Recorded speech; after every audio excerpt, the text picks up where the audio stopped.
প্রিয় মানুষের চলে যাওয়া মানেই কি সব শেষ? জীবনের কঠিনতম সত্য, যখন আমাদের কাছের মানুষকে কেড়ে নেয় তখন সেই শূন্যতা পূরণ করার ক্ষমতা হয়তো কারো নেই। কিন্তু ভারতের উত্তর ২৪ পরগনার ভাস্কর সুবিমল দাস যেন এক অসম্ভবকে সম্ভব করে তুলেছেন। তিনি মাটি বা পাথরের মূর্তির বদলে তৈরি করেছেন মানুষের হুবহু প্রতিকৃতি, যা দেখে মুহূর্তের জন্য আপনার মনে হবে আপনার সেই প্রিয় মানুষটি কি তবে ফিরে এলেন। সুবিমলের জাদুকরী হাতের স্পর্শে মৃত ব্যক্তিরা যেন আবারও জীবন্ত হয়ে ফিরছেন তাদের শোবার ঘরে বা ড্রয়িং রুমের সোফায়। সুবিমল দাসের এই শিল্পকর্ম সাধারণ কোনো মাটির মূর্তি নয়, বরং এটি এক অত্যন্ত জটিল ও আধুনিক প্রযুক্তি। তিনি মূলত সিলিকন ব্যবহার করে এই প্রতিকৃতিগুলো তৈরি করেন। প্রতিটি চুল বসানো থেকে শুরু করে চোখের মণি, ত্বকের ভাঁজ কিংবা হাতের শিরা সবকিছুই করা হয় নিখুঁতভাবে।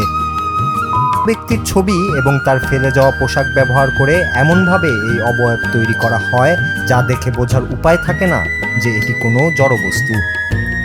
সুবিমলের এই জটিল কাজের প্রতিটি ধাপে লুকিয়ে থাকে বিজ্ঞান আর শিল্পের এক অনন্য মেলবন্ধন। প্রশ্ন উঠতে পারে, কেন মানুষ নিজের প্রিয়জনকে এভাবে ঘরে সাজিয়ে রাখছেন? সুবিমল দাসের কাছে আসা প্রতিটি ফরমায়েশের পেছনে লুকিয়ে থাকে এক একটি করুণ ইতিহাস। কেউ হয়তো তার অকাল প্রয়াত সন্তানকে ফিরে পেতে চান, কেউ বা তার জীবনসঙ্গীকে।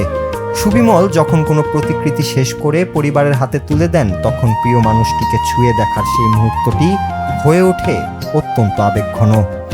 অনেকের কাছে এটি স্রেফ একটি মূর্তি নয়, বরং মানসিক শান্তির এক বিশাল উৎস।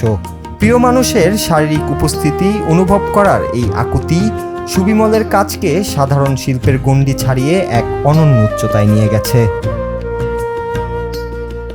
সুবিমল দাসের এই কাজ যেমন বিস্ময় জাগায়, তেমনি আমাদের চোখে আঙ্গুল দিয়ে দেখিয়ে দেয় ভালোবাসার শক্তি কতটা প্রবল হতে পারে।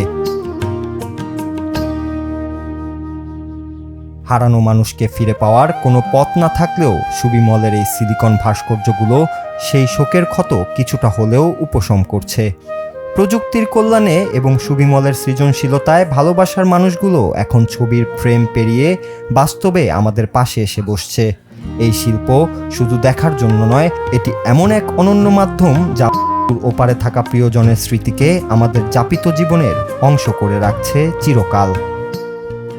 নূর Raju, Bangla TV news desk.